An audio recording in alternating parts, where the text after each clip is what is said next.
Sandrine Sanson, directrice de projet transition écologique et énergétique pour Aropaport.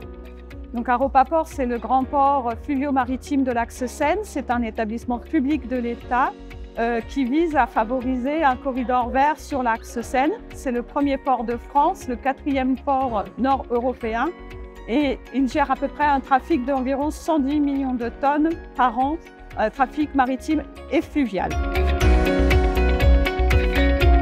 Il y a un enjeu de réindustrialisation et de décarbonation pour pouvoir répondre à la stratégie nationale bas carbone. Donc ça signifie en fait de changer de modèle, passer d'un modèle vraiment dépendant des énergies fossiles à un modèle plutôt décarboné. Et dans ce cadre-là, on va plutôt faire l'accueil de nouvelles industries, de nouvelles implantations liées à des carburants nouveaux. Et des carburants nouveaux, ça nécessite aussi beaucoup d'énergie sur le port.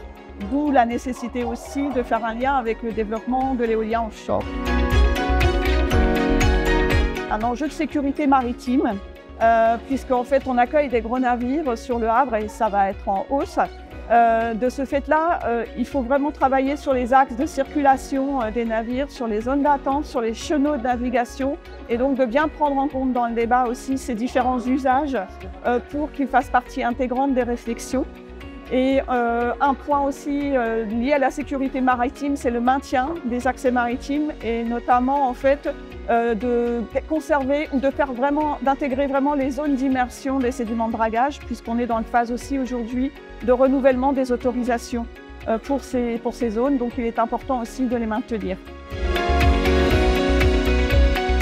Donc en fait les attentes, c'est surtout un débat réussi, un débat qui se mène avec un large public, qui touche toutes les catégories, un débat qui permet de bien poser les enjeux à la fois de différents usages et les enjeux environnementaux, et un débat qui aboutit quelque part à un consensus entre les différents usages. Et si on parle de planification en mer, en fait, à un consensus sur ces planifications avec une vision équilibrée.